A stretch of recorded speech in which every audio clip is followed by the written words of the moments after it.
Bueno, con mucho agrado. Es un gusto presentar la defensa de tesis de Gustavo Giovanni Olmedo León para optar al grado de magíster de la Universidad de Buenos Aires en el área de desarrollo rural. Antes de presentar al jurado, quiero decir unas palabras. Cuando inician los estudiantes y las estudiantes el trayecto en la maestría, siempre hay una gran expectativa, tanto por parte de los estudiantes y las estudiantes, como por parte mía y de los docentes, de poder acompañar en el trayecto no solamente formativo de los cursos, sino creativo del diseño del proyecto de tesis con el que finalmente terminan de optar para el grado de candidatura. Y después el tramo que continúa, a muchos y muchas se les hace muy difícil, y a pesar de que cuentan con directores como el caso de Gustavo, de una gran trayectoria en investigación, se sienten muchas veces solos en ese momento. Así que, y nosotros como maestría a veces perdemos contacto, no sabemos en qué andan. Así que es un gusto siempre ver que llegan al momento final. Entonces, con gusto presento esta defensa de tesis y agrego que los miembros del jurado son los doctores Melina Neyman, Tamara Perelmuber Yangerman, disculpa Tamara si dije mal tu apellido, y el magíster Marcelo Alba Illescas. La tesis versa sobre el tema contradicciones sobre el desarrollo de las propuestas extractivas en la zona de INTAG, Cotacachi y Ecuador en el periodo 2010 al 2017, y el director de tesis es el doctor Federico Villarreal. No sé si ya Carolina les explicó, pero Gustavo, tenés entre 40 minutos y 1 hora para hacer la exposición oral. Luego los jurados podrán hacerte preguntas a las cuales responderás. Por cuestiones de conexión solicitamos al jurado que no se exceda en la cantidad de preguntas, porque bueno, ya más hacia el mediodía las líneas de internet se saturan. Y posteriormente, Gustavo, te desconectás o quedás en espera, igual que Carolina y yo, y el jurado delibera. Puede participar el director en esta deliberación con voz, pero sin voto. Y Carolina ya les envió el modelo de dictamen. Entonces, sobre ese modelo de dictamen pueden ir completando con las consideraciones referidas a esta tesis. Una vez concluido, le avisan a Carolina y Carolina hace ingresar nuevamente a Gustavo para que se le lea el dictamen de la tesis. Creo que es todo esto, Carolina. No sé si hace falta decir algo más. No, está perfecto. Bueno, entonces, Gustavo, es todo tuyo. Bueno, buenos días con todos y todas ustedes. No sé si se me escucha bien para arrancar ya con la presentación. Sí, se te escucha bien. Perfecto. Entonces, bueno, yo soy Gustavo Olmedo León. Un gusto saludar principalmente a los miembros del jurado, a Tamara, Marcelo y Melina. Gusto también ver a los tiempos a la doctora Cintia, y más gusto me da verle a Federico y a Fernando, que son parte importante de la ejecución de esta tesis, ¿no? Mi tesis, como ya dijo la doctora, es contradicciones sobre el desarrollo de las propuestas extractivas en la zona de INTAG, en Cotacachi, Ecuador, en el periodo 2010 al 2017. Antes de empezar, quiero ubicar dónde se encuentra Cotacachi aquí en América Latina. Como ustedes ven en el mapa superior izquierdo, está ahí el tema de Ecuador, ubicado obviamente en América Latina. en el mapa superior derecho ya está ubicado Ecuador. Decirles que Ecuador se clasifica con provincias, cantones y parroquias. Esa es la división político-administrativa, ¿no? Entonces, en el mapa de arriba, en la parte superior, está Ecuador y están ya divididos ahí por medio de parroquias. Luego, abajo se encuentra ya la parroquia de Imbabura y en donde está ya Cotacachi, que es donde está situado de rojo. Y en la parte derecha ya es la zona de intervención, que es la parte de INTAG, donde está obviamente ahí la presencia de la minería a cielo abierto con la empresa minera ENAMIEP y también la corporación Toisán que pretende ahí sus proyectos alternativos a este proceso, ¿no? Para llegar un poco acá en un tema de la introducción, contarles que más o menos desde 1981 hasta 1985 ya la Dirección General de Geología y Minas ya empieza a hacer trabajos de inspección en esta reserva, ¿no? En la reserva Junín, en García Moreno, en la zona de INTAG. En 1991 ingresa ya al territorio de INTAG una corporación financiada por la Agencia Japonesa de Cooperación Internacional. En 1995 a 1997, la población inteña empieza a organizarse, teniendo ya como punto de partida este proceso minero, ¿verdad? Entonces empiezan ellos ya a buscar alternativas frente a eso. Es ahí donde nace la corporación Toisán, que más adelante ya podremos observar. En el 2004, el gobierno nacional entrega ya concesiones mineras a la canadiense Ascendan Cooper. En el 2005, algo interesante que hacen ellos es que incendian, digamos, de cierta manera el campamento de Ascendan Cooper en la zona de INTAG, ¿no? En el 2007 al 2009, ustedes saben que acá en el Ecuador hay una transición, digamos, de cierta manera, con el gobierno de Rafael Correa Delgado, que ingresa acá con una propuesta diferente a lo que pasaba aquí en el Ecuador. Sin embargo, en el 2009 se sanciona ya la ley de minería acá en el Ecuador. Desde el 2009 hasta el 2011 empieza un funcionamiento de alianzas estratégicas de cierta manera entre la empresa nacional minera de aquí del Ecuador y la empresa nacional de cobre de Chile, ¿no? La Codelco. Luego, en el 2011 ya empieza la explotación Yurimawa. Desde el 2011 en adelante, aquí en Cotacachi empieza o está dirigida, digamos, en su parte política por un líder campesino indígena que es parte del gobierno de la Revolución Ciudadana de Rafael Correa, pero también tiene estas prácticas extractivistas en la zona de INTAC. Sin embargo, en el 2014 llega al poder acá en Cotacachi un movimiento nuevo local, guiado, digamos, de cierta manera por Yomar Ceballos Moreno, que es el movimiento Ali Causa y Vivir Bien. ¿Sí? En base a eso, el problema de mi investigación es a partir del conflicto que ha ocasionado la disputa del territorio de INTAC, basada principalmente en los escenarios extractivos y no extractivos, y con una impronta del discurso del desarrollo, planteo esta pregunta de investigación. ¿Es coincidente o no, o contradictoria la visión de desarrollo que se proponen las empresas mineras a cielo abierto aquí en la zona de INTAC, en la parroquia de García Moreno, en el cantón Cotacachi, desde el año 2010, ¿verdad?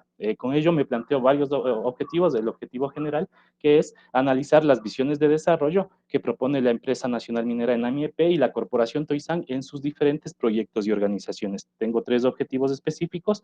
El primero es identificar y caracterizar los discursos y propuestas del desarrollo impulsada por la empresa nacional minera ENAMIEP en el territorio. El segundo es identificar y caracterizar los discursos y propuestas de desarrollo generados como alternativas a la ya a cielo abierto por la corporación Toisán. Y el tercero es caracterizar las estrategias y formas que adquieren las disputas entre la corporación Toisán y la empresa nacional minera en la zona de INTA, Cotacachi, Ecuador, en el periodo 2010 al 2017.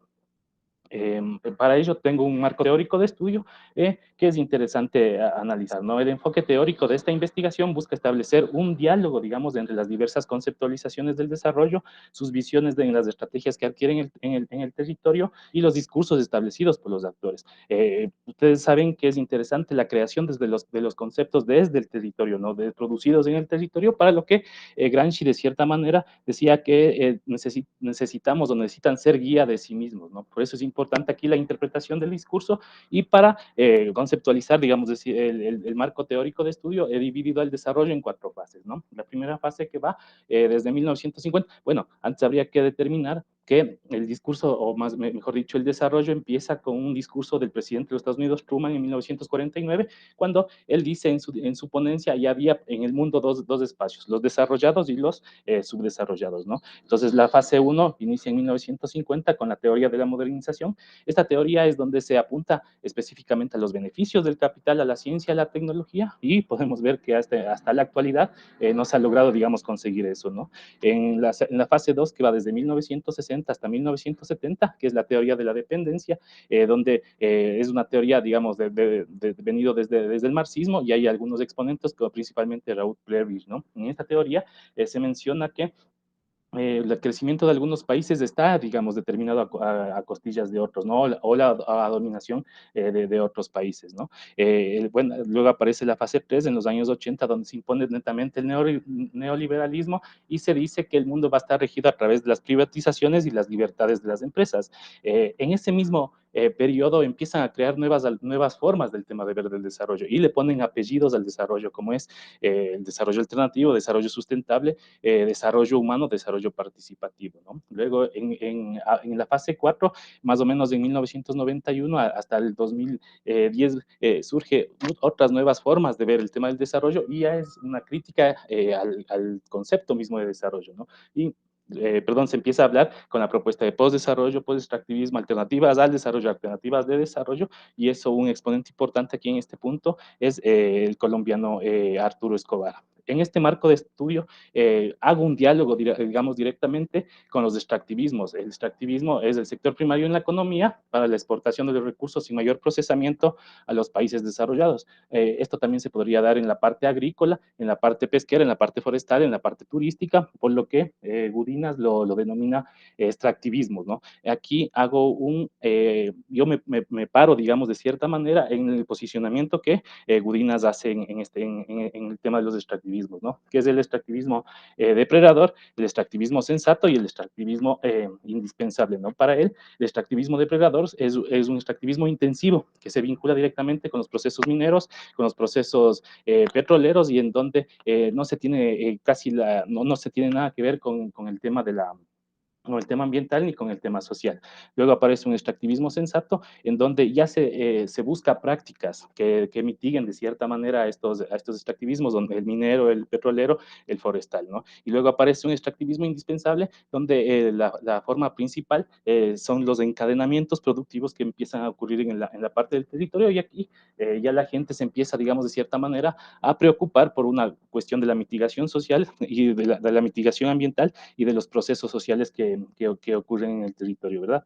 La metodología que utilicé yo para el tema de la investigación es la metodología cualitativa, que partimos de una teoría fundamentada, que es con el fin de analizar a profundidad todo lo que nosotros tenemos en el territorio, y los actores son parte fundamental, son protagonistas del tema de la investigación. Y viene de la mano con la teoría sustantiva, que permite establecer las construcciones teóricas a cuestiones más específicas, ¿no? Como ustedes saben, abarcamos el tema del desarrollo, el tema de los extractivismos, y llegamos a analizar la cuestión de una explotación minera aquí en la zona de Inter, ¿no? Para ello, tuvimos la unidad de estudio, la unidad de análisis y la delimitación del campo. Ustedes deben, como conocen, la delimitación del campo es extremadamente importante, porque es necesario conocer la dinámica social, la dinámica cultural, la dinámica política que aparece en los territorios para poder especificar, digamos, de cierta manera, esta unidad de estudio y esta unidad de análisis. La unidad de estudio está comprendida principalmente es donde nosotros encontramos a los miembros de las directivas que son parte de la corporación Toisán, están obviamente la empresa nacional minera, y también aquí están los gobiernos autónomos descentralizados, ¿verdad? Que son parte fundamental también para poner las políticas públicas dentro del territorio. La unidad de análisis principalmente es el territorio de donde nosotros partimos, digamos, para ejecutar el tema de la investigación, ¿no? Aquí es importante el trabajo de campo que nosotros realizamos, los actores que intervienen en todo este proceso de investigación, y obviamente el espacio físico con las condiciones que les dije al inicio, ¿no? Esta condición política, esta condición social, esta condición ambiental y económica que se plantea en estos territorios. Para realizar todo este proceso de la recolección de datos, utilizamos el software Atlas D, realizamos 14 entrevistas semiestructuradas, 2 entrevistas grupales y una constante observación participante, porque como ustedes conocen, tuve yo ya un acercamiento, yo tenía un acercamiento previo con todo este proceso de la minería en la zona de INTA, por haber estado en otros espacios, digamos, de que se discutía estos procesos, ¿no? Esto es parte importante de la reflexibilidad de la investigación y las dificultades que obviamente también tenía en el proceso de la investigación. Es importante contarles aquí que para realizar las entrevistas que realizamos a varios actores acá en el proceso de investigación, hubo un sinnúmero de de dificultades, digamos de cierta manera, que al momento de entrar o de pedir entrevista principalmente a los funcionarios públicos, ellos accedían al tema de la entrevista. Sin embargo, luego, no sé qué pasaba y o veían el tema que es bastante álgido aquí en la zona de INTA, el tema de la minería, y evitaban, digamos, hablar del tema, ¿no? Sin embargo, a pesar de que incluso algunos de estos funcionarios públicos eran parte o son amigos, digamos, de cierta manera, que queríamos obtener el tema de la entrevista, ¿no? Pero bueno, sin embargo, algunos de ellos accedieron o coincidíamos, digamos, en cuando íbamos a campo, y ahí era cuando accedían de cierta manera a dar la entrevista. Aquí, como para situarnos en el tema de la investigación, hacer un recuento general de lo que les acabé de contar, que estamos hablando de actores, que es el discurso que va a hablar del desarrollo entre la NAMIP y la Corporación Toisán, que se conceptualiza en el desarrollo, alternativas al y de desarrollo, y aparece algo importante en el tema de la investigación, que es el desarrollo sustentable. Esto vamos con una ida y vuelta, digamos, con un diálogo constante con los extractivismos propuestos desde Gudinas, que es el depredador, el insensato y el indispensable que acabamos de contar, y bajo la disputa, digamos, en las dimensiones territorial, ambiental y política, ¿no? En la dimensión territorial, que se explica la parte de los encadenamientos productivos, digamos, desde la zona de las organizaciones versus una modernización y un crecimiento del campo que planteaba o que plantea el tema de la empresa minera, ¿no? En la parte ambiental, que está principalmente cargada por la discusión, digamos, de todo el tema de los extractivismos o de una minería responsable, que plantea también la parte de la empresa nacional minera en NAMIP. Y por otro lado está la parte política, que es principalmente los aliados estratégicos que permiten situarse, digamos, de cierta manera, a un lado o en el otro del tema de la explotación minera, ¿verdad? No sé si hasta ahí vamos escuchando todo bien, no hay ninguna interrupción. Perfecto, Gustavo. Gracias. Continuamos. Entonces, todo lo que les acabo de contar en la investigación estaba escrito, digamos, en el capítulo 1 y 2 de la investigación. A continuación vamos a hablar desde el capítulo 3, que es ya la caracterización del extractivismo y el discurso del desarrollo, principalmente ahorita en la empresa nacional minera, ¿verdad? Entonces, la empresa nacional minera se caracteriza pienso yo, ya establecido en el tema del estudio, por un extractivismo depredador. ¿Por qué? Porque a pesar de no estar todavía en una explotación, el tema minero en la zona de INTA ya tiene un sinnúmero de repercusiones, tiene un sinnúmero de problemas que lleva ya, o sea, la zona está ya en conflicto, ¿verdad? Entonces, por decir una cosa, solo la sola pelea, digamos, que ya hay entre familiares, entre tíos, hermanos, incluso padres de hijos, me parece a mí extremadamente conflictivo, que ya es un problema social bastante fuerte, ¿no? Y a pesar de hacer simplemente perforaciones en el tema minero, ya existe ríos, digamos, contaminados, al menos en la coloración del agua, ¿no? Eso es por la parte de los que se oponen, digamos, al proceso minero.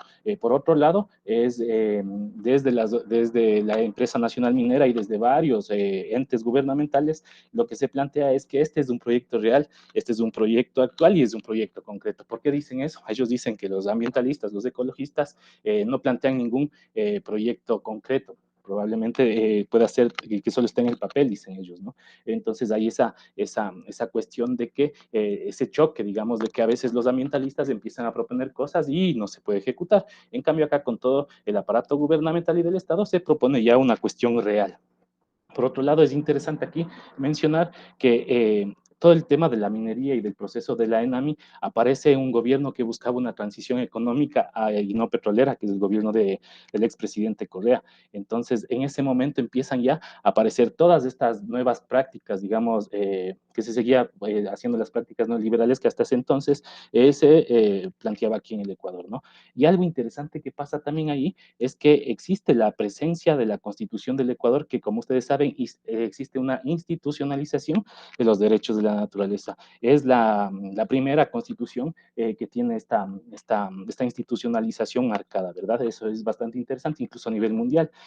Sin embargo, en todo este proceso, desde el 2008, cuando se pretendía un tema del cuidado de la naturaleza, ya empieza a haber acuerdos entre Chile y Ecuador principalmente, pero bajo estos acuerdos también ya estaba la empresa nacional minera y, como les dije, la Codelco de Chile. Y en el 2011 ya empieza la explotación de Yurimagua, ¿no? Yurimagua es el proyecto que o que la empresa nacional minera está abanderando aquí en la zona de INTA. Como les decía, estas alianzas estratégicas que llaman o que denominan el gobierno acá en el Ecuador, dice que la minería va a ser un polo de desarrollo. Entonces, ellos ya la catalogan a la minería como una cuestión de polo de desarrollo aquí en el Ecuador, ¿no? No solo para la zona de INTA, sino que para el Ecuador, para Cotacachi y para la zona de INTA.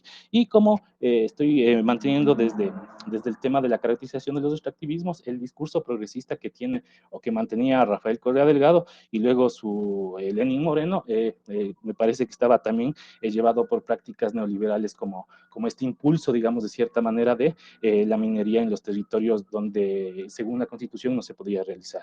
Seguimos, digamos, con el tema de la caracterización del extractivismo y donde, como les cuento, el tema de la Constitución del Ecuador, me parece que está escrito en una cuestión de letra muerta, ¿no? La Constitución del Ecuador, para Correa, para Lenín Moreno, ustedes saben que más bien lo veían solo en el papel, sin embargo nunca se llegó a realizar lo que decían ahí. Algo interesante que pasaba es que existía una presencia fuerte de la ENAMIEP en el territorio y con esto se exponían las bondades. Acá en Ecuador se diría las mieles del extractivismo ya en la zona de INTA. ¿Por qué? Porque habría un estado compensador y neos extractivismos. Gudinas denominaba los neos extractivismos cuando ya no solo las organizaciones, las transnacionales planteaban el tema de la explotación minera, sino ya los propios gobiernos organizaban toda su estructura gubernamental para el tema de la explotación minera, ¿no? Es ahí donde Yurimagua se convierte en un tema de pugna de poderes. ¿A qué quiero decir eso? Que incluso funcionarios del propio gobierno, en ese entonces recuerdo el ministro del Interior, acá el ministro de Gobierno era parte fundamental de las negociaciones y después los expertos mineros decían que había un tema de negociados en esos procesos, ¿verdad? Este tema de minería, digamos, o cuando aparecen los grandes proyectos mineros, en todas las partes del mundo, absolutamente en todas las partes del mundo, son considerados como el mejor y más grande proyecto minero. Pasaba en Chile, pasó en Brasil y aquí en Ecuador tampoco era la excepción, ¿no? Entonces, todas estas cuestiones, obviamente manejadas desde la empresa nacional minera y desde la Codelco de Chile, me parece a mí que había alianzas en papel. ¿Por qué digo esto? En mi tesis hablo de que a partir del 2012 hasta el 2019 la Contraloría General del Estado hace un examen especial al proceso de estas alianzas de la NAMIEP. ¿Y qué encuentran o qué dicen ellos? Dicen que pretenden buscar o realizar una empresa mixta, pero ustedes saben que las empresas mixtas están formadas por una empresa privada y por una empresa pública. Eso no pasó, las dos son empresas públicas, entonces desde ahí ya habría bastantes inconvenientes, ¿no? Y ellos dicen que no encontraban nada en todo este tema de estas empresas ahí. Para caracterizar el proyecto Yurimagua, como ustedes ven aquí en este mapa, nosotros tenemos donde está la parte roja, que es la zona de INTA, son la parte amarilla, la parte donde está medio verde claro, son las concesiones, y la parte verde son los ecosistemas, digamos, que hay en la zona de INTA. Quizás no les dije, INTA es un tema biodiverso espectacular, ¿no? Donde se encuentran bastante bosques endémicos, pristinos, que son interesantes incluso para otras actividades. Frente a esto tendríamos que está concesionado cerca del 55% de todos estos ecosistemas. Siguiendo en la caracterización del tema del proyecto minero Yurimagua, tenemos algo interesante aquí, que es la gente, mejor dicho, la parte gubernamental le convierte a Yurimagua de cierta manera como un proyecto ambientalmente responsable, ¿sí? Hay la presencia de trabajadores locales en actividades menos especializadas. ¿A qué me refiero con esto? Que siempre cuando empiezan los procesos mineros en los territorios empiezan a dar trabajo principalmente a la gente del local, a la gente del sector, a la gente local. Y ellos están destinados, digamos, entre comillas, al trabajo duro que realizan el tema de la minería, ¿no? Frente a eso, la gobernadora de Imbabura, que sería como la representante del Ejecutivo en la provincia dice que Yurimawa es un proyecto que garantiza los derechos humanos y de la naturaleza. Con todo lo que ya les estoy contando, los derechos de la naturaleza que estaban en la Constitución me parece que ya tenían o no estaban totalmente garantizados, ¿no? Y en contraste con la foto que ustedes están viendo ahora, que son los trabajadores de la ENAMIP en Yurimawa, ¿verdad? Esta foto la tomó un activista ambiental que realizaba trabajos de investigación cerca del sector. Entonces, nosotros vemos ahí que la gente del sector está utilizada como carga, digamos, para llevar todos estos instrumentos de perforación para el tema de la minería. Como les decía también, Yurimawa para ellos es catalogado como un proyecto real, es decir, Yurimawa ya es una alternativa de desarrollo en la zona de Intac, ¿verdad? Entonces, eso también es interesante comprender que se le empieza ya a ver como una alternativa real frente a cualquier otro proyecto en la zona de Intac. Si estamos todo bien hasta ahí. Sí, todo bien. Gracias. Continuamos. Frente a esto, nosotros tenemos que el expresidente del Ecuador, Rafael Correa Delgado, durante los 10 años que estuvo en el poder, los días sábados realizaba un enlace ciudadano. Este enlace a las 10 de la mañana. Este enlace ciudadano en un inicio estaba considerado como dar a conocer todas las actividades que realizaba el mandatario y su gobierno en el transcurso de la semana. Sin embargo, había ocasiones que sea individual o colectivamente, los grupos no se encontraban a favor de todo lo que se decía en ese enlace ciudadano. En el siguiente enlace ciudadano le destinaba un tiempo para descalificar principalmente al opositor, ¿no? De cierta manera.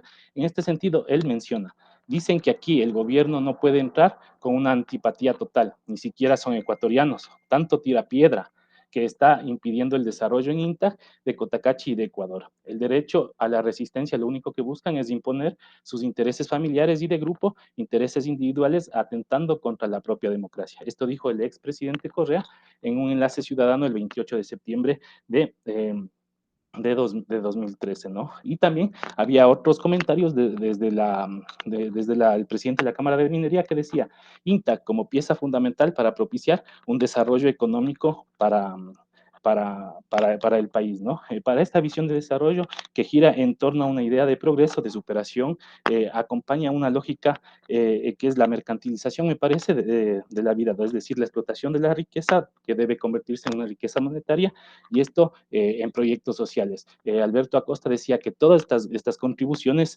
que se puede tener desde el Estado nunca o no han mejorado el tema de la desigualdad. Entonces eso también es interesante, ¿no? Y hay otra frase importante, digamos, que menciona también el propio presidente Correa en el 2011, que dice que para proponer un Ecuador minero no podemos ser mendigos sentados en un saco de oro.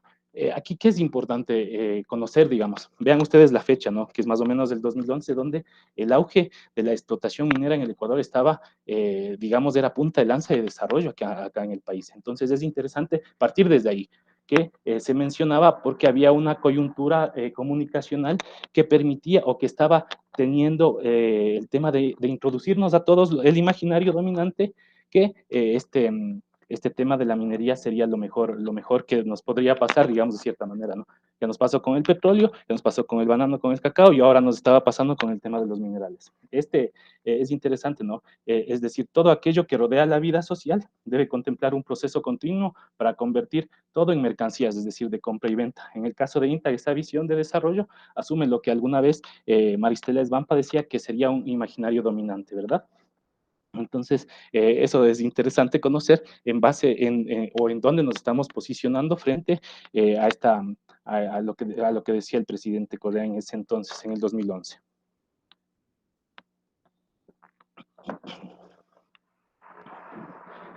Luego, continuamos con el tema de la caracterización de los extractivismos y el discurso del desarrollo de la Corporación Toisán. Recuerden ustedes, el capítulo 3 caracterizábamos los extractivismos desde la empresa nacional minera y el discurso del desarrollo desde ellos. En el capítulo 4 caracterizamos los extractivismos desde el discurso del desarrollo desde las organizaciones sociales y desde la Corporación Toisán.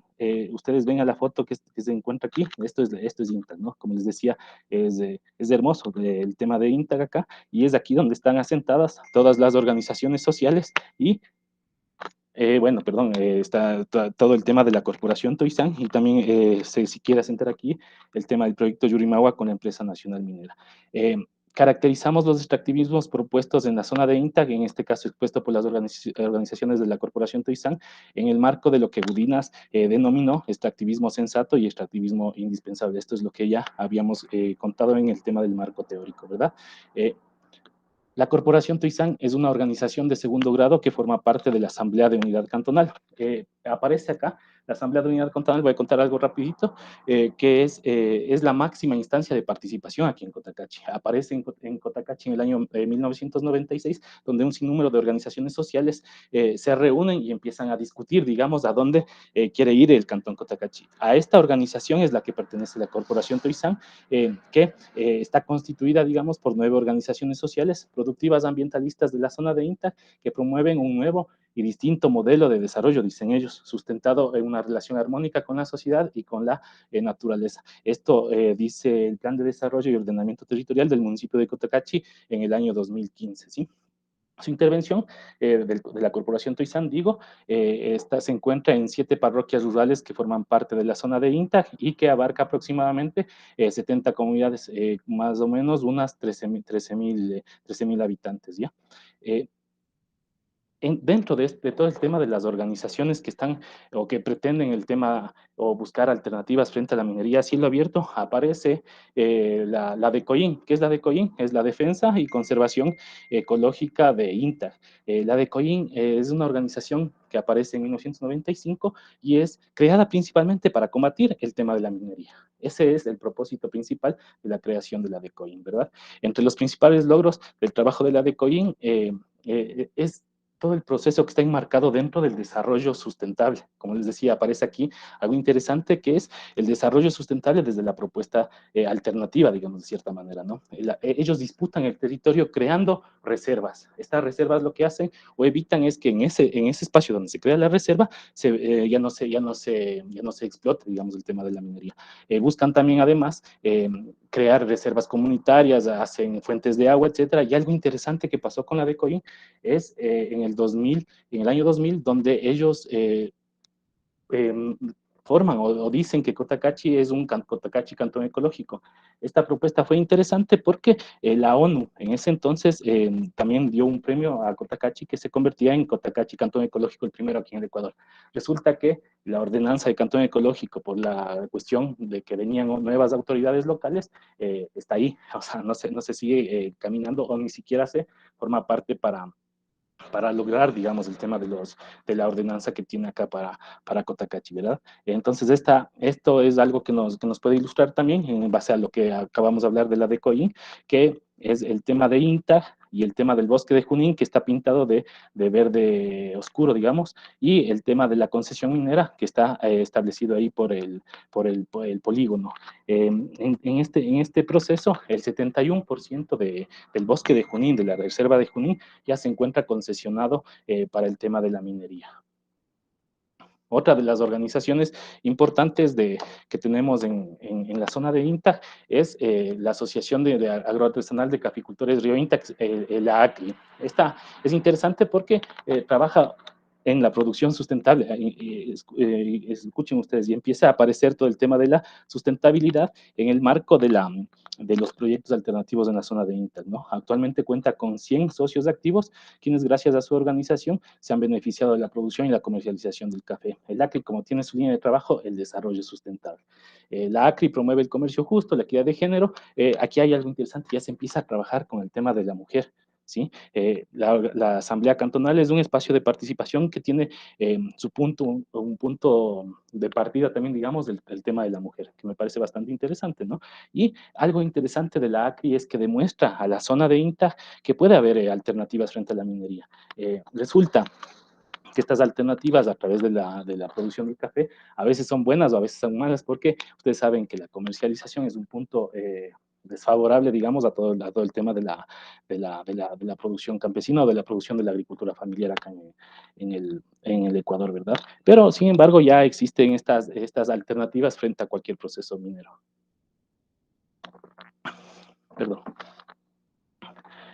Otra caracterización interesante que se hace en la zona de INTAC es la presencia de la central hidroINTAC. Este es un proyecto, como todos los proyectos que les acabo de contar hasta ahora, son creados para contrarrestar principalmente el tema de la minería en INTAC, ¿sí? Es un proyecto de energía renovable que busca integrar el territorio. Aquí es algo interesante porque la gestión, digamos, de este proyecto no solo es desde la sociedad civil, sino también busca integrar a la parte de la gobernanza, dicen acá, ¿no? El tema de las autoridades electas por voto popular, la sociedad civil, las organizaciones sociales y entre otros, ¿no? Este proyecto, imaginen, vea, fue creado en el año 2007 incluso por la sociedad civil en este marco de las asambleas de unidad cantonal que les acabé de contar hace un instante, ¿no? El proyecto HidroINTAC en el papel lo que dice es que busca alterar lo menos posible el tema del río, las longitudes mínimas y los diseños compactos, revisando a gran medida las afectaciones que puede tener el proyecto. Entonces son proyectos muy interesantes que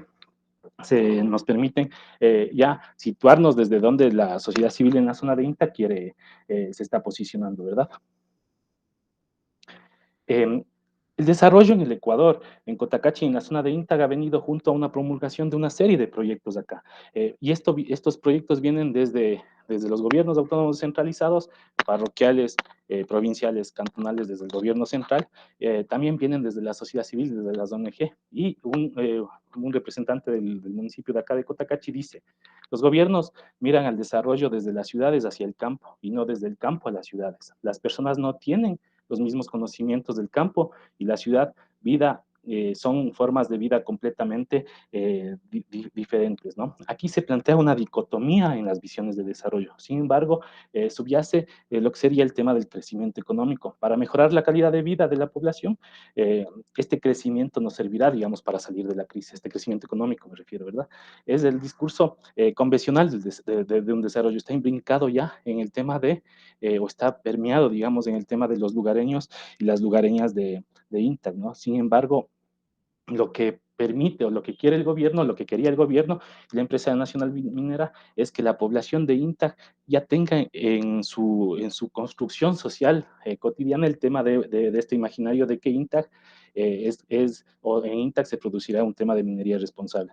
Y un representante de la HidroINTAC dice, cuando se tiene una amenaza directa como la minería en INTAC, de cierta manera te hace perder la perspectiva del extractivismo y podría ser pragmático en cierto sentido, ¿no? Es a lo que les estoy contando, ¿no? Que ellos empiezan a perder esta cuestión por un montón de cosas. El tema del recurso económico en la zona que ya permite a los jóvenes principalmente irse por el camino del trabajo que te van a brindar ahí, ¿no? Ponen a Yurimaguas, la empresa nacional minera pone a Yurimaguas como una oportunidad de desarrollo y de trabajo para su territorio, será un insumo para mejorar otra vez el tema de la calidad de vida de la población inteña. De esta manera, la gente se convence cada vez más de la cuestión minera y va dejando de lado las actividades productivas cotidianas de la zona. Sin embargo, cuando ya aprendes, dicen ellos, cuando ya aprendes a conocer los procesos mineros, se menciona esto desde una comunera que es parte de la DECOIN, de la Defensa y Conservación de la Zona de INTA. Ella dice, ¿no?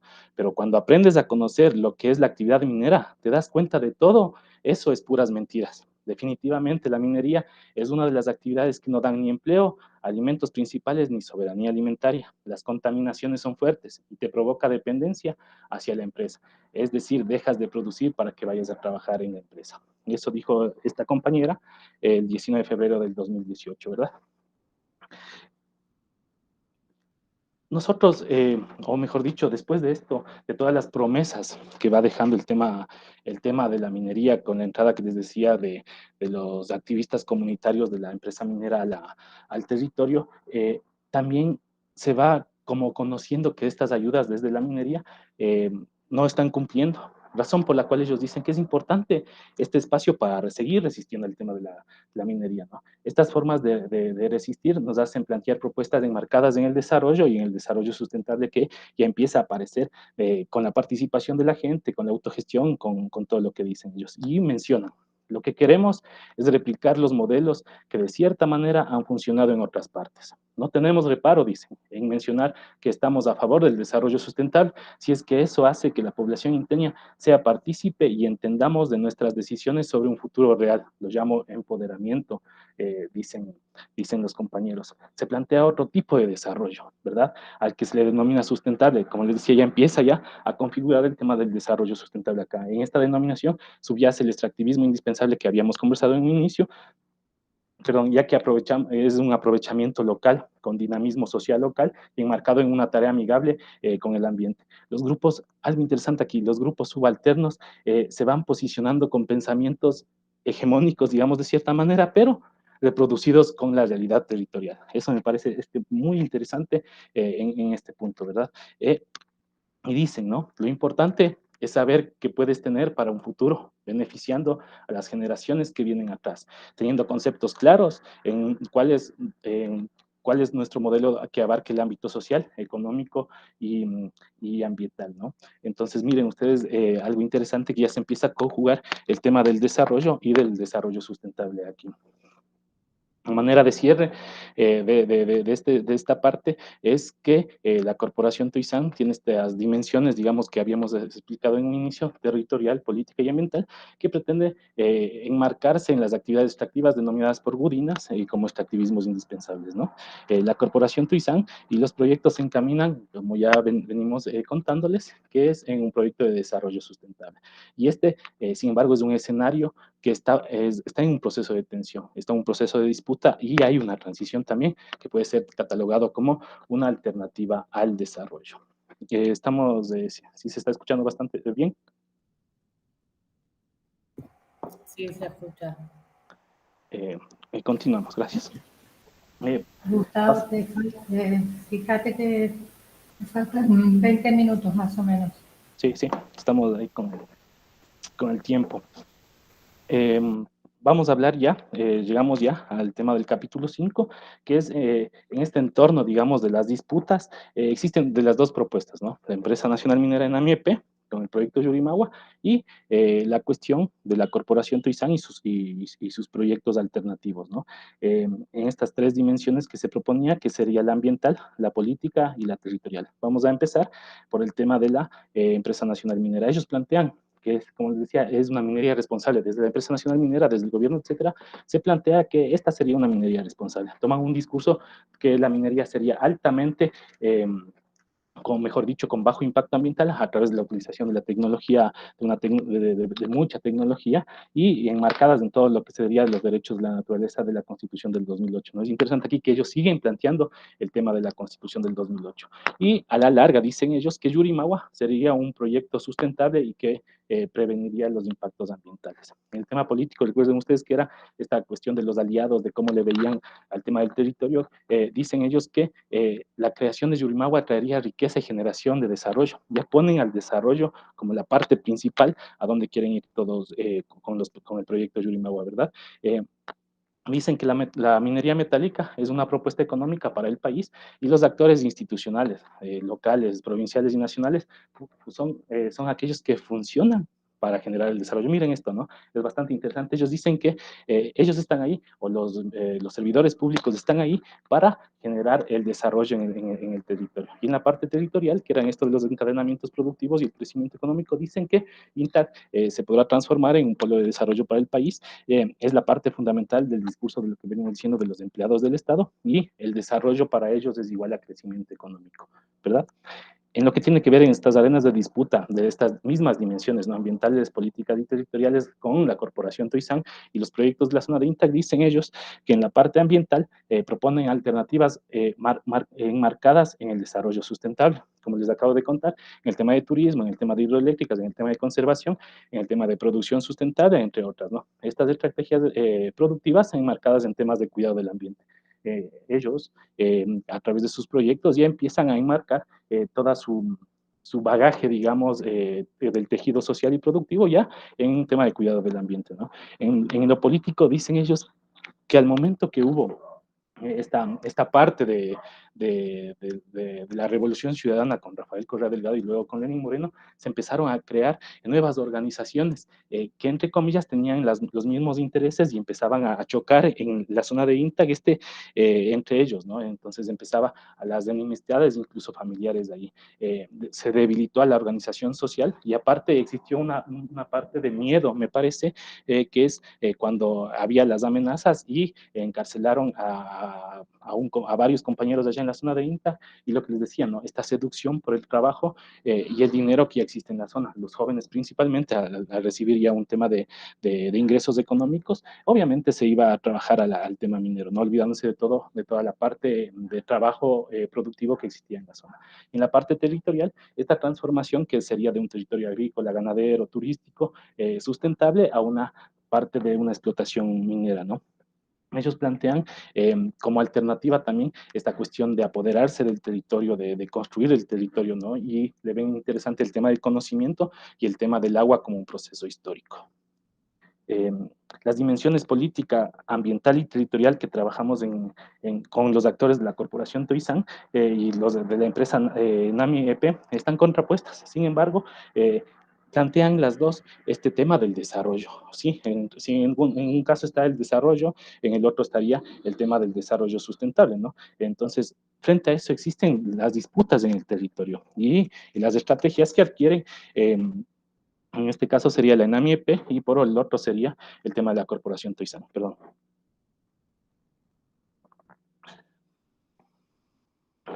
Entonces, entre las estrategias está la modernización del campo y el crecimiento económico planteado por el tema de la ENAMI-EP, en donde bajo esta idea convencional de que el campo es un sector arcaico, es un sector obsoleto, necesario de modernizar y reconfigurar un espacio campesino en un espacio de inserción de actividades mineras productivas, ¿no? Entonces, cambiando este trabajo, miren, este trabajo del campo por un trabajo asalariado, que sería en el tema de la mina, es decir, resulta un trastocamiento de las condiciones sociales y culturales de la población. A ello se suma la desposesión de las formas cotidianas del tema de la cultura, es decir, intentan imponer una modernización del campo, ¿verdad? Es decir, intentan también esta parte del crecimiento económico que llevará al desarrollo. Por ello, me parece que estamos en vista o se podría también trabajar aquí el tema de la acumulación por disposición que decía Harvey, y es interesante porque se podría para futuro tener este estudio, ¿no? No se ha hecho este estudio en la zona de INTA, hasta donde estuve revisando, sería un tema de tesis, el tema de la acumulación por disposición de Yurimawa frente al conflicto minero, ¿verdad? Miren, ahí ya van apareciendo nuevas formas de estudiar, digamos, este proceso, ¿no? Y como ustedes saben, todo este tema de procesos siempre viene vinculado a prácticas de violencia, ¿verdad? Un comunero decía, la minería nos quitó lo que nosotros más tenemos acá. Ellos dicen que es la libertad. Y han existido actos de violencia, ¿verdad? Que primero desde los amedrentamientos que les contaba desde la parte del Ejecutivo, desde el presidente, ¿no? Desde el presidente, el gobernador, etcétera, y luego con una cuestión, el 10 de abril de 2014, un comunero de la zona de INTA, el presidente de Junín, Javier Ramírez, es tomado y es encarcelado en una reunión previa con el ministro del Interior, Serrano. Ellos van a esta reunión, no llegan a ningún acuerdo y después de esta reunión le toman preso y va a la cárcel, ¿no? Entonces eso, miren lo que ocasionaba ahí en la gente, una cuestión de miedo, una cuestión de coerción social, y después de eso, el 14 de mayo de 2014 también, la Policía Nacional con 400 efectivos, con 400 personas, ingresa a la comunidad de Junín, también liderados por el gobernador de ese entonces, Wilmer Taboada, que ingresan al territorio. ¿No? Junín es un caserío, digamos, que tiene 200 personas. Imaginen, llegó con 400 efectivos policiales. Entonces, todo este tema de amedrentamiento, todo este tema de miedo ya empezaba como a querer parar de cierta manera a las estrategias o de cierta manera a la población que quería impedir todo este tema minero, ¿no? Pero también hay estrategias que adquiere la corporación Toisan frente a este tema de la minería, ¿no? Existe, por ejemplo, el conocimiento de los ingenios como estrategia de resistencia.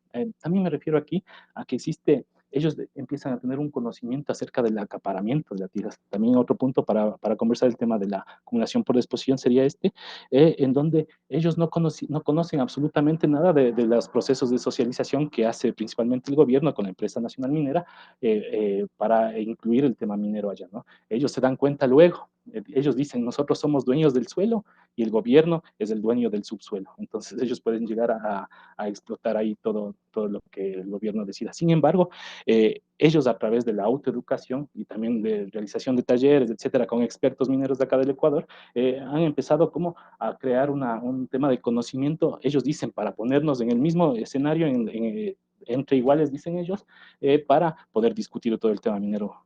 Obviamente ahí están las relaciones de poder, pero la gente de INTA empieza a tener ya una fuerza súper interesante frente a esto, ¿no?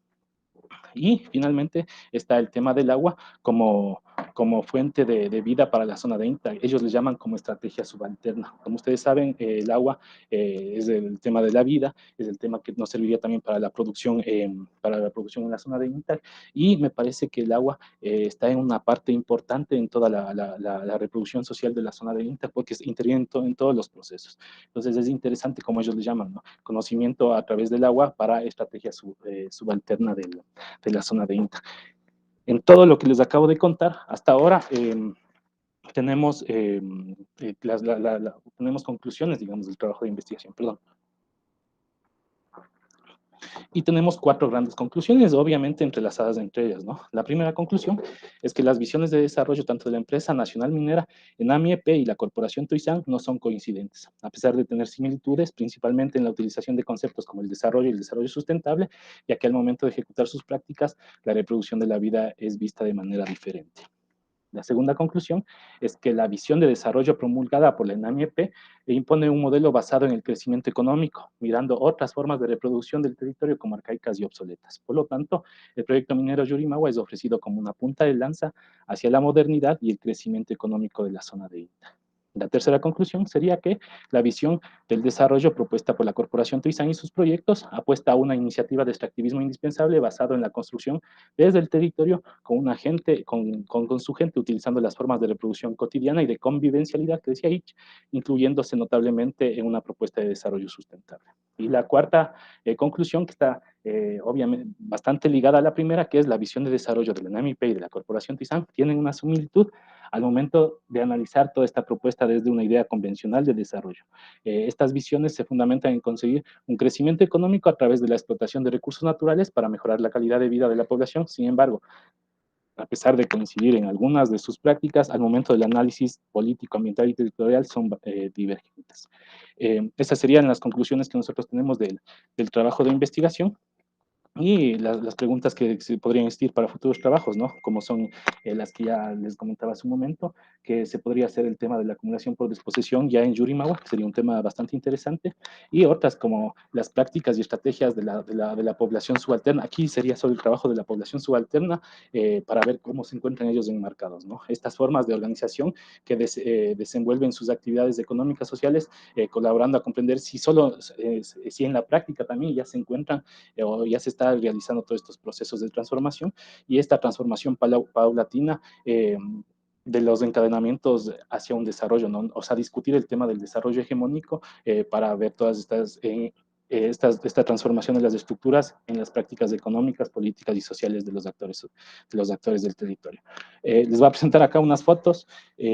Aquí estoy yo con Isauro Bolaños. Él es el presidente de la Corporación Toisán en la zona de INTAC, ¿no? Acá en la foto de abajo está Alberto Acosta, que es bastante amigo, digamos, de la zona de INTA, que siempre ha estado ahí en los procesos de lucha con la gente de INTA, ¿no? Acá estoy yo también, y está Javier Ramírez, que está ahí en la foto. Él es el compañero presidente de Junín, que fue encarcelado el 10 de abril del 2014 y estuvo preso durante 10 meses sin ninguna sentencia. O sea, no existió sentencia para agarrarle y meterle preso, ¿no? Entonces se decía al inicio que estaba por rebelión y por terrorismo, se dice acá, que estaba preso. En la foto de abajo estamos en el campamento de Yurimagua, en la visita que realizábamos. Estas también son otras fotos de la visita de Yurimagua, ¿Qué me parece aquí interesante? En la primera foto donde está el compañero de camiseta blanca, él se llama Israel Pérez, y este compañero es el comunero de la zona. Nosotros al momento que ingresábamos al campamento Yurimaguas, lo que hacíamos era siempre nos identificábamos para poder ingresar. Él nunca lo hacía eso, porque decía que ese era su territorio y que no va a poner su nombre en algo que era de ellos. Entonces asumo que también era una forma de confrontación y una forma de disputa del territorio, ¿no? Por eso me parece bastante interesante esta foto, ¿no? Y aquí también algo interesante que es, construyamos, es de la gente que está a favor de la minería y la gente en contra. La gente a favor dice, construyamos desarrollo, transformemos las nuevas oportunidades en trabajo y progreso social, viva la minería. Y acá abajo es una foto de la gente que está en estas asambleas que les venía contando, construyendo y buscando alternativas frente a todo el proceso minero. Eso es lo que les puedo contar. Yo soy Gustavo Olmedo León. Muchas gracias, compañeros y compañeras. Bueno, muchas gracias, Gustavo. Perfecto en el tiempo. Damos paso entonces a las preguntas de los miembros del jurado.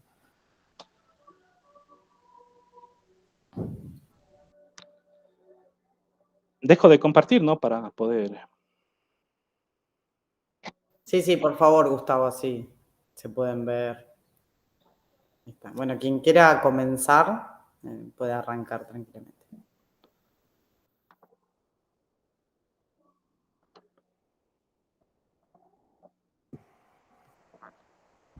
Bueno, no sé quién quiere comenzar. Si quieren, rompe el hielo, como se dice. Bueno, Gustavo, en primer lugar te quería felicitar por tu tesis, que es realmente interesante. Yo cuando la recibí dijo, uy, un tema que yo no trabajo, leer una tesis, pero cuando la empecé a leer, de verdad que, como se dice, me enganché, porque tiene toda la cuestión, la discusión en torno al concepto de desarrollo, pero además tienen, ¿no?, la cuestión política y está enmarcado este tema local en una cuestión nacional hasta regional, uno puede decir, ¿no? Porque uno puede pensar en la minería en esta zona de Ecuador y puede pensar, no sé, la soja en un país como el nuestro y qué implicancias tiene su desarrollo, ¿no? Y yo pensaba mientras leía la tesis y también leían desde el presidente hablando sobre el tema, digamos que no en una cuestión totalmente local y con peso nacional, y también pensaba en ese Ecuador dolarizado, con el fuerte peso de la deuda externa, como tiene todos nuestros países.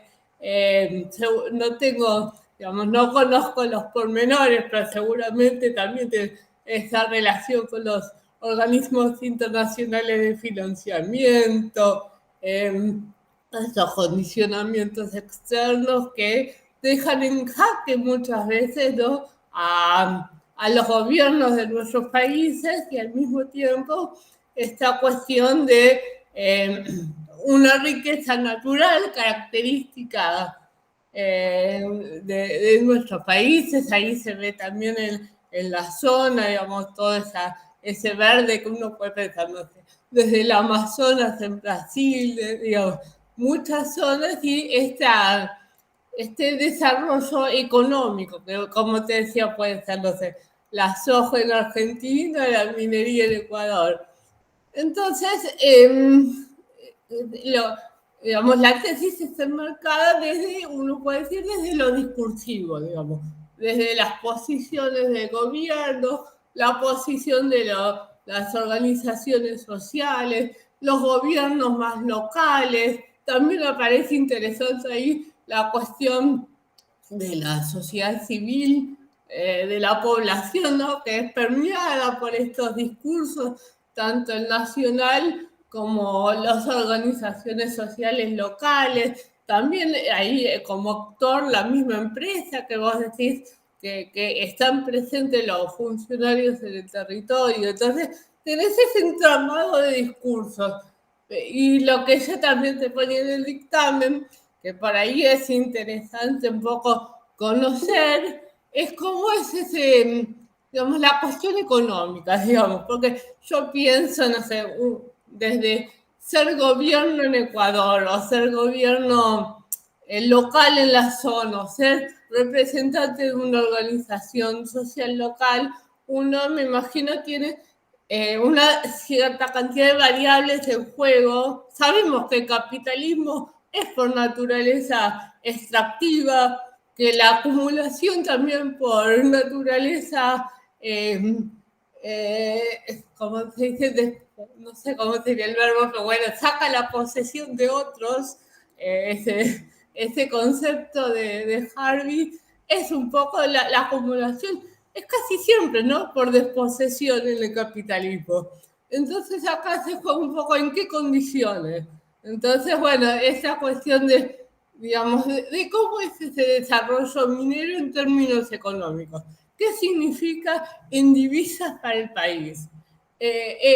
¿Cómo son las relaciones salariales? También es interesante esto de que la fuerte presencia del Estado en la parte empresaria, digamos, que eso uno puede pensar que puede llegar a ser un poco más creíble ese desarrollo responsable, como dice, cuando uno puede imaginar, no sé cómo es en los papeles, cuando está el mismo Estado en el desarrollo del emprendimiento.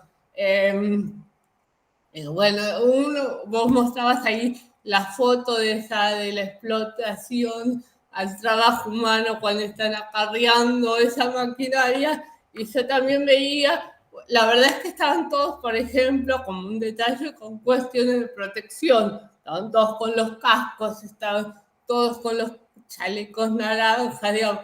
Entonces, bueno, digamos, si uno quisiera hacer un análisis de cómo es este desarrollo minero, me falta la parte económica y la parte, digamos, de esas relaciones salariales, y también, digamos, conocer un poco esta estructura social agraria alternativa. Pareciera una cuestión campesina, pero en una parte de la tesis también contás que las cultivos alternativos que había en la zona también eran de características extractivistas, digamos, ¿con qué compite? No solo con qué cultivo compite o con qué producción, sino con qué otra estructura agraria compite, ¿no? Porque también es en el contexto del capitalismo.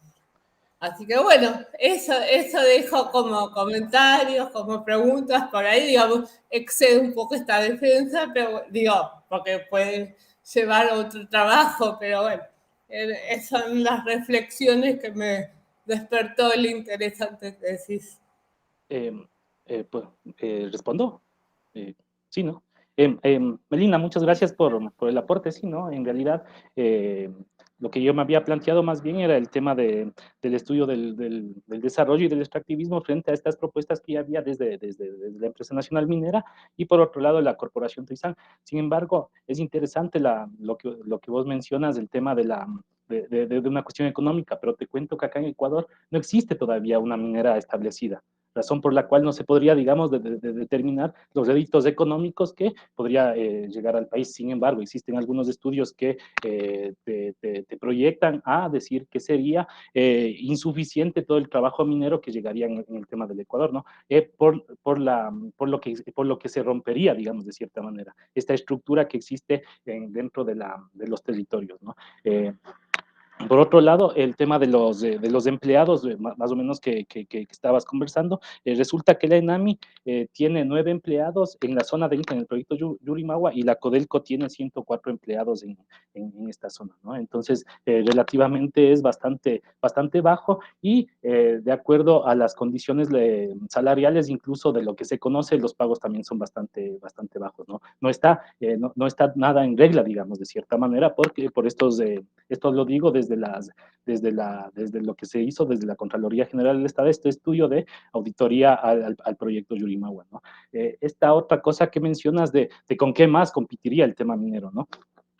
que sería una estructura social agraria, digamos allá, compuesta por campesinos y campesinas. Sin embargo, ya empiezan a aparecer nuevos productos. No son grandes, digamos, el tema a pesar de ser un monocultivo, no es de extensiones grandes de territorio dentro de la producción de la zona de INTA, ¿no? No sería, como digo ahí en una parte de la tesis, no sería aún, de cierta manera, un tema de peligro, digamos, de la agroproducción que se vaya a establecer allá, ¿no? Sin embargo, toda la estructura de INTA, más o menos el 70% es una estructura agropecuaria, ¿no? Que se dedica al tema de las fincas agroecológicas, al tema de la pequeña ganadería, con una producción escasa de leche, etcétera. Sin embargo, habría también que verle como punto principal, me parece, para futuras investigaciones del tema de la estructura social agraria dentro del territorio de INTA. Por ahí, Melina, capaz puedo responder a tu pregunta.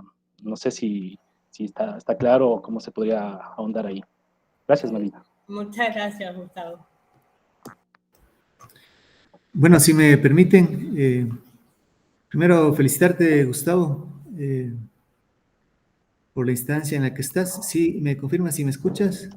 Sí, te escucho, Marcelo. Bueno, en ese sentido, pues quisiera consultarte desde tu experiencia, ¿cómo crees que los procesos de participación y organizativos han influido en este proceso de resistencia, digamos así, ¿no? Porque la zona de INTA, tú mencionabas justamente de caseríos, de comunidades pequeñas, y cómo han podido mantenerse por tantos años, ¿no es cierto?, frente a transnacionales, frente a gobiernos, frente a instituciones públicas. ¿Cómo han logrado eso, ¿no es cierto? ¿Qué tan importante, relevante es la organización, la participación para este proceso? Gracias, Marcelo, por la pregunta también.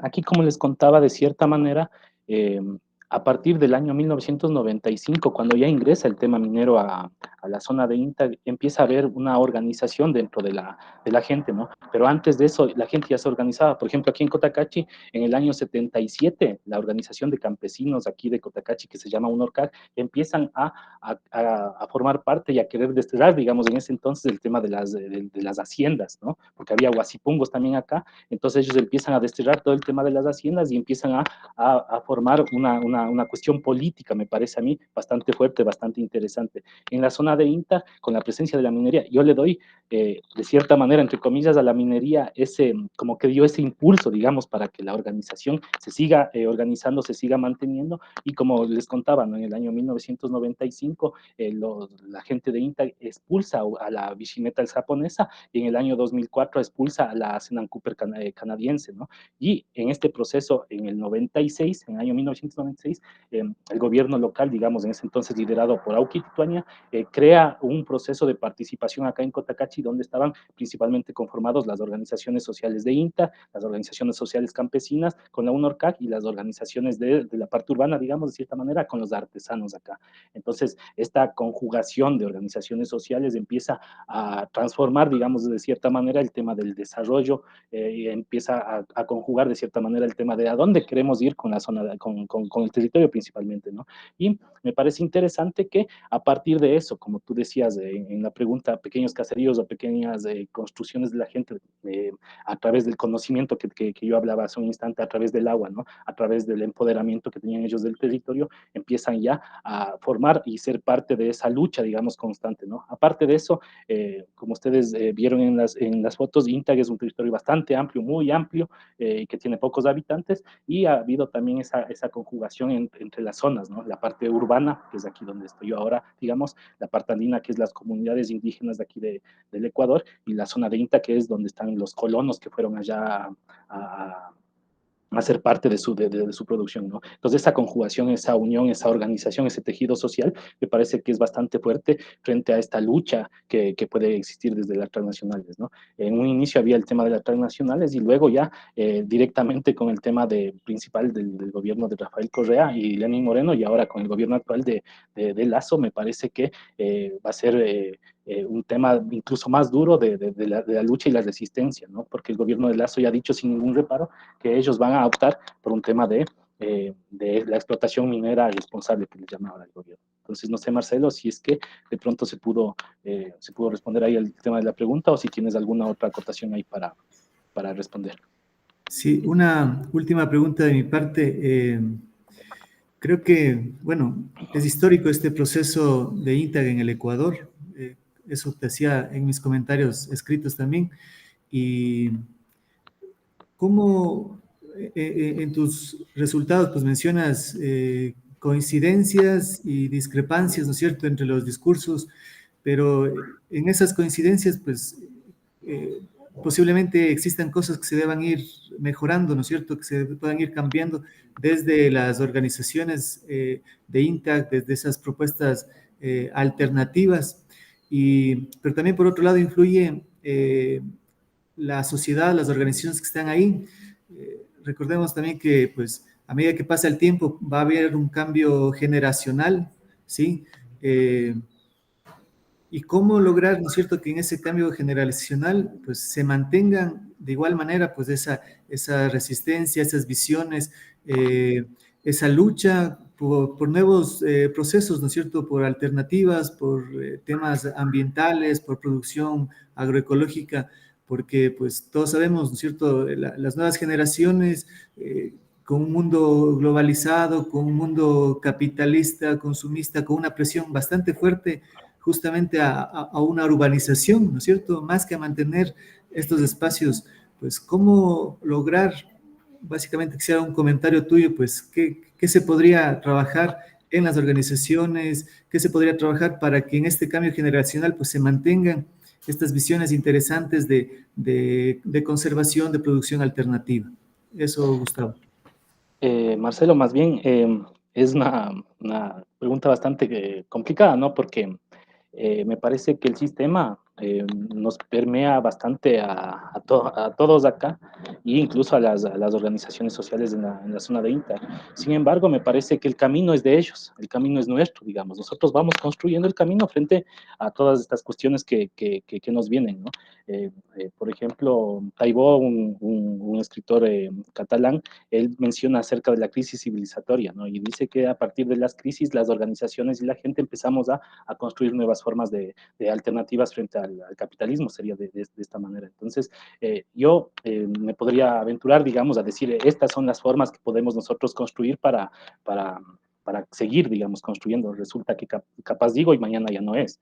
Entonces, me parece que esto no es una cuestión lineal, sino es una cuestión volátil, digamos, una cuestión cambiante que nos permite irnos construyendo a nosotros en el territorio para poder fortalecer todas estas prácticas. Nos resulta que capaz una práctica de estas en poco tiempo ya no es, como ellos hablan, de desarrollo sustentable, sino que ya se convierte en un tema netamente de desarrollo vinculado a una cuestión sin ningún tema ambiental y ningún tema social. Entonces, también sería los que resistimos frente a los conceptos claros que están ahí. Me parece que partimos de una conceptualización primero clara con la gente de allá como ha habido, y la otra es que empecemos a construirnos desde los territorios, desde nuestras bases, desde nuestras organizaciones para poder seguir resistiendo y luchando, ¿no?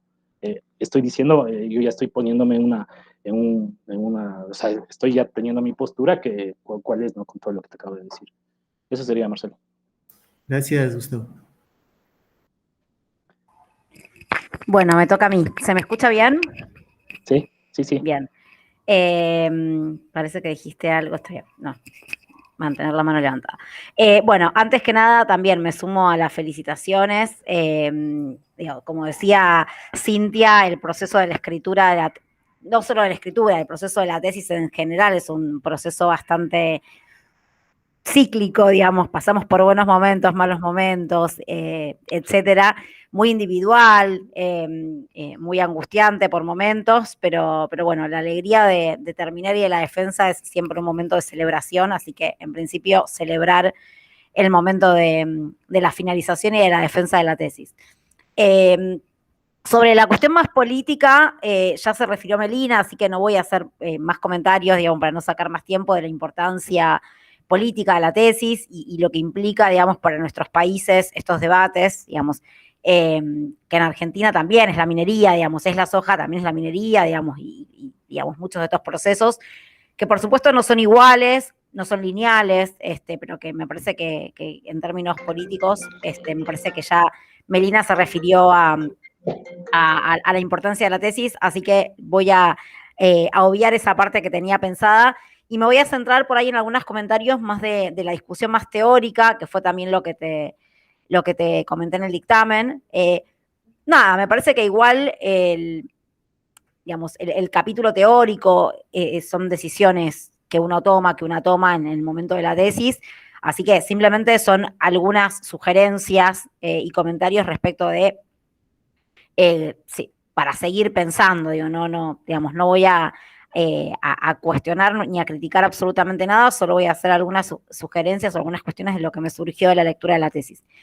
En primer lugar, me pareció súper interesante, te lo puse, digamos, esa categoría, digamos, esa periodización, digamos, de las cuatro fases en relación al desarrollo. Claramente, hay ahí mucho me da la sensación de que todavía hay mucha tela para cortar en esa discusión. Ahí te lo mencionaba en el dictamen, digamos, hay algo que me parece que es central en tu tesis y que me parece que está poco teorizado, que es el debate teórico del desarrollo sustentable. Digamos, el desarrollo sustentable es una categoría con mucha carga, digamos, teórica y política.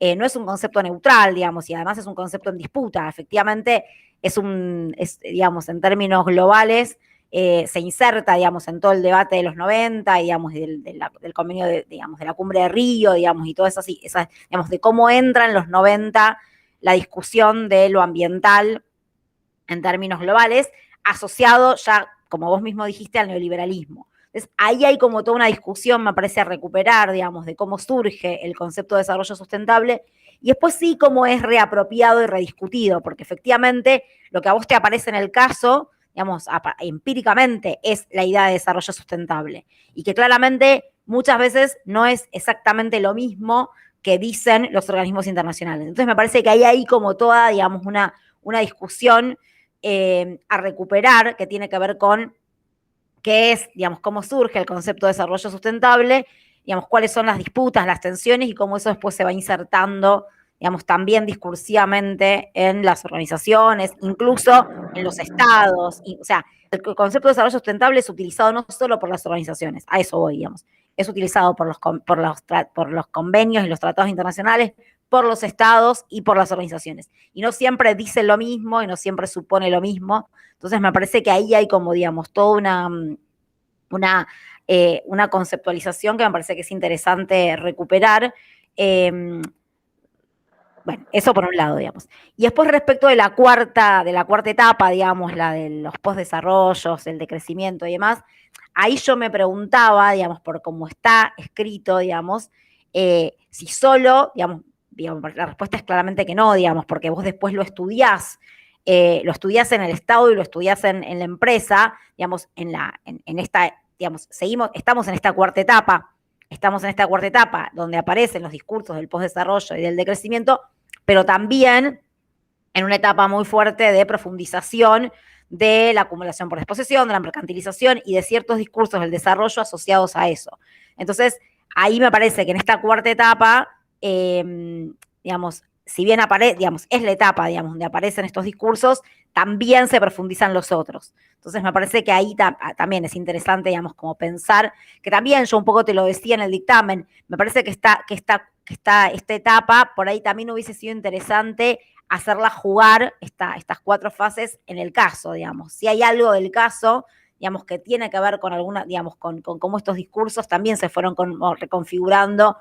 Entiendo, digamos, que vos igual más trabajaste la actualidad, digamos, pero quizás como para otro momento es como recuperar, ¿no?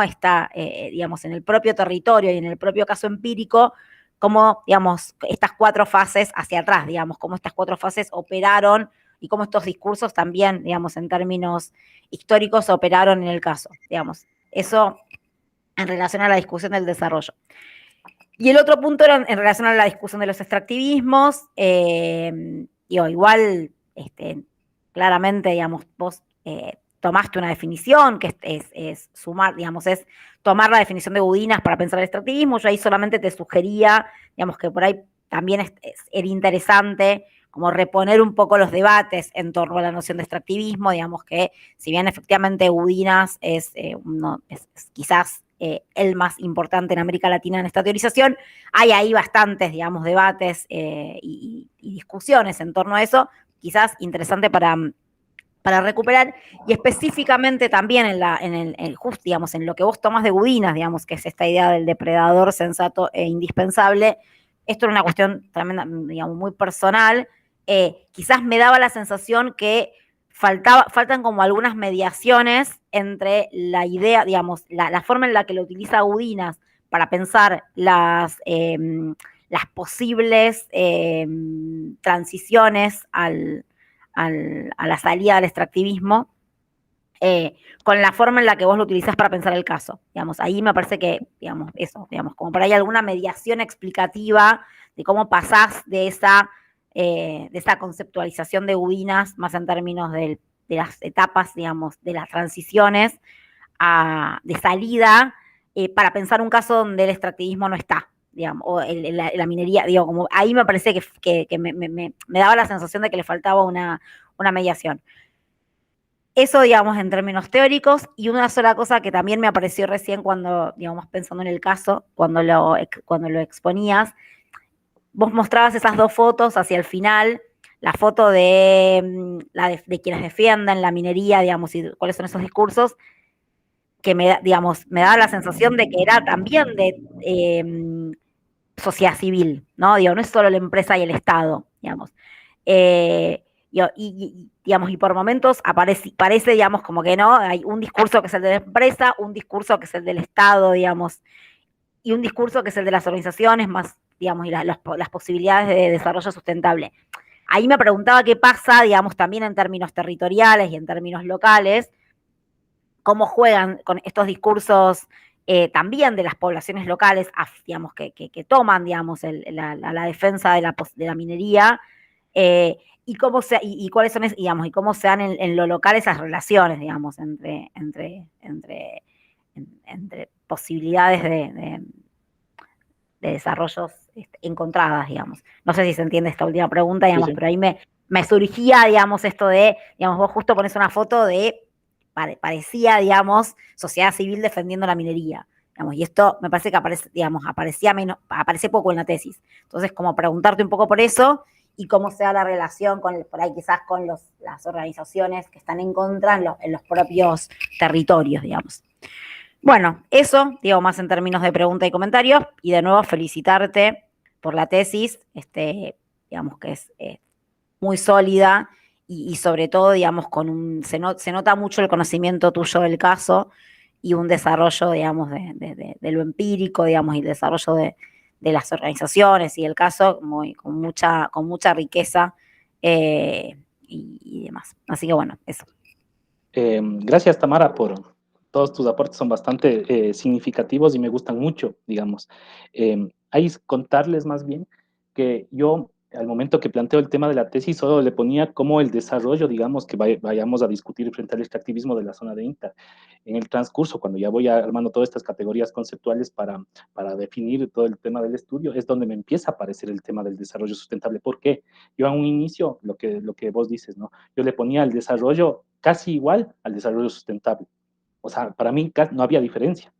Esto también se dice en la fase 3 del desarrollo, que no llega a una diferencia sustancial, digamos, del tema del desarrollo sustentable, ¿no? Pero me doy cuenta que las organizaciones sociales, como decía, no es un tema, es un tema de construcción. En este tema de construcción, ellos le toman a este desarrollo sustentable como una parte fuerte del territorio. Entonces ahí sí me parece a mí que se podría despegar. Por eso yo empiezo ya a utilizar, incluso en el tema de la escritura y en el tema de una categoría conceptual, el tema del desarrollo sustentable.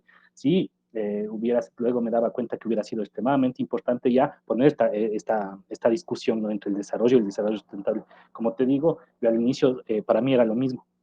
Después es cuando me voy dando cuenta de que las organizaciones sociales no plantean una cuestión extremadamente diferente, a pesar de no discutir el tema del sistema, digamos, no discutir el tema del capitalismo en esas cuestiones, pero ya empiezan a discutir el tema del territorio. Por eso es lo que yo le catalogo en cierto momento de la tesis, que al desarrollo sustentable ya se le podría catalogar como una alternativa al desarrollo y no de desarrollo.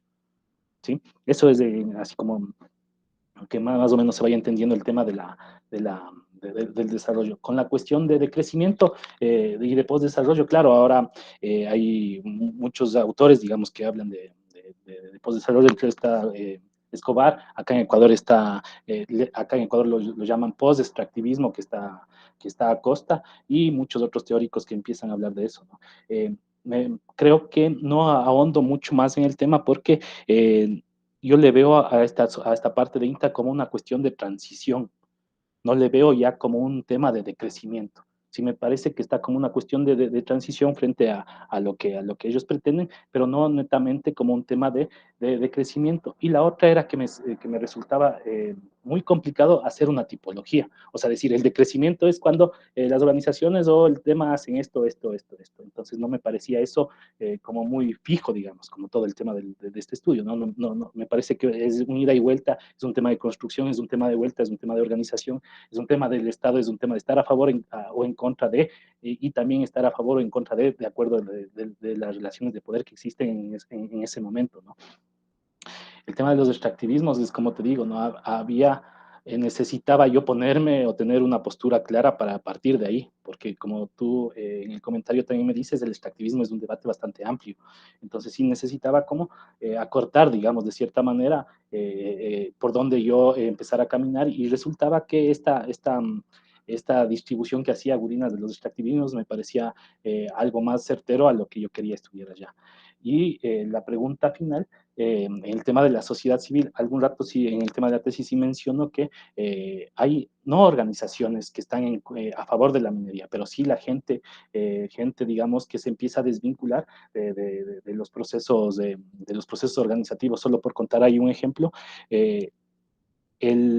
la mamá, digamos así, no, la mamá de Javier Ramírez, de la persona que les contaba que estaba preso, su esposo fue baleado en la zona de Inter hace algún tiempo por comuneros amigos, después de jugar boli, no sé. Boli acá es cuando, voleibol allá en Argentina, el boli acá de tres, la gente acá todas las tardes empieza o tiene ahí sus espacios para ir a jugar el boli. Entonces, en esos espacios, él sale al tema del juego del boli, y ahí incluso me parece que es un propio familiar que le manda un tiro y le mata, ¿no? Entonces, allá en el campo utilizan el machete, no sé cómo se llama en Argentina, el cuchillo grande, digamos, machete, ¿sí? Y ellos con eso es lo que salen y tienen sus peleas. Lo fuerte ahí es que ya existe una pelea entre las familias, o sea, es la pelea del padre con el hijo, es la pelea entre hermanos, y es la pelea así de la propia familia, porque todo se conoce, porque es un tema pequeño, y los unos, como ya empiezan a trabajar a favor de la minería o están trabajando en la empresa, están defendiendo, digamos, todas esas posturas, ¿no? Entonces, por eso decía yo al inicio que ya le catalogaba como al tema de la empresa nacional minera y el proyecto Yurimawa como algo, como un problema extremadamente fuerte en lo social. A veces alguien puede decir, no, pero si no está teniendo el bagaje fuerte de lo social, pero a mí esas cosas me parecen extremadamente fuertes, ¿no? Entonces sí, me parece que hay que incluir más, digamos, el estudio de allá. Por eso decía en un tema como preguntas para futuras investigaciones, que se analice específicamente a las organizaciones sociales, y en base solo de las organizaciones sociales ya se pueda determinar todo esto, ¿no? El tema del desarrollo, el extractivismo y también toda la parte social ahí. Eso, Tamara, de lo que te puedo contar.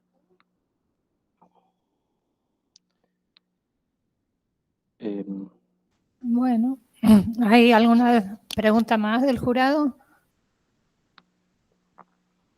Bueno, entonces, no sé, Carolina, Gustavo, tendrías que... Sí. Vamos a dar lugar al comité consejero para que diga algunas palabras, obviamente que no tenga nada que ver con la calificación, sí, teniendo en cuenta que tienen voz pero no tienen voto, como para darle lugar a ellos, sí. Dale. Yo antes de terminar nomás, Cintia y Tamara también decía que a veces tenemos este olvido, digamos, de la gente de la tesis o de nuestros consejeros y nuestro director. En mi caso no fue así. Más bien yo quiero agradecer públicamente aquí a Federico y también a Fernando, que estuvieron todo el tiempo conmigo en todo el proceso de la tesis, ¿no? Entonces, a ellos también esta felicitación. Solo eso quería decir. Gracias. No, aclaro que no hablé de olvido de los directores, por favor. No fue esa mi intención. Sí, lo que decía Tamara de la sensación de soledad y de angustia. Sí. Me ayudaron mucho ellos ahí de ese espacio también. Sí. Sí. Gracias. Gracias. Fernando, ¿querés empezar vos? Bueno, dale.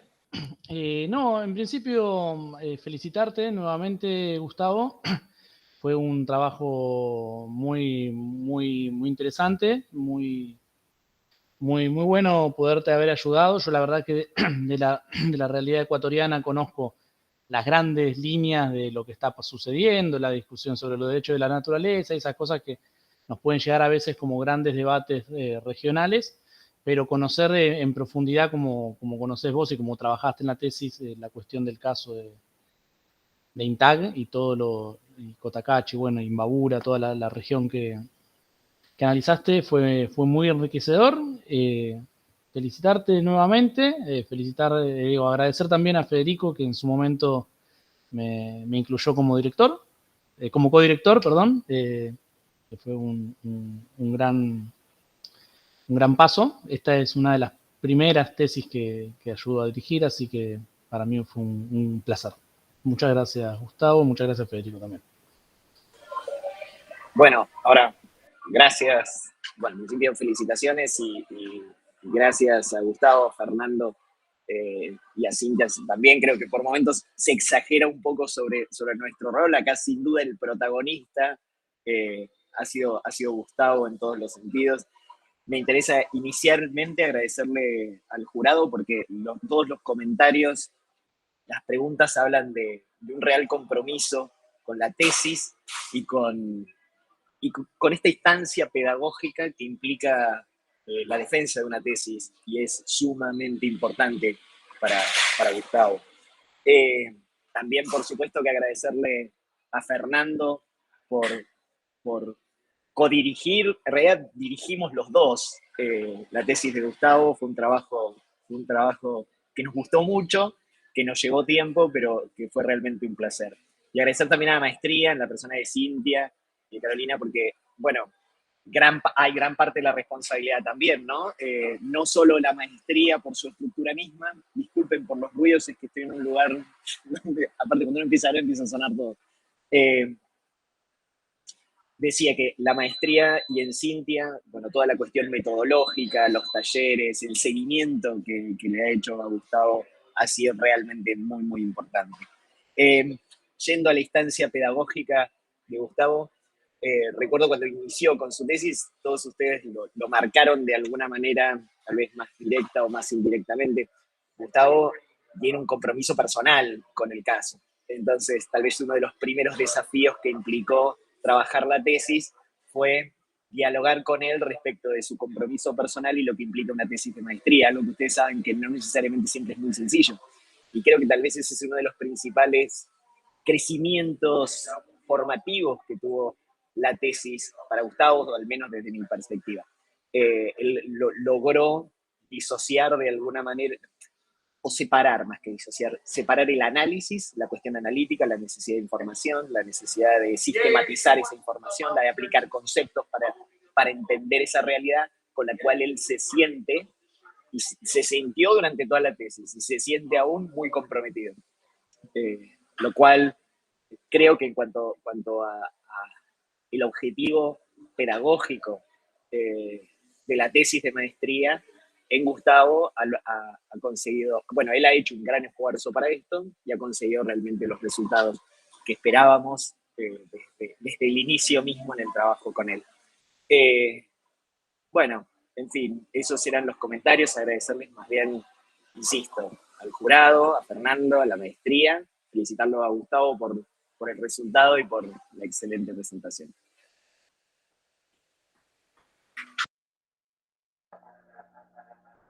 Gracias, Federico, y gracias, Fernando, también por todo el apoyo.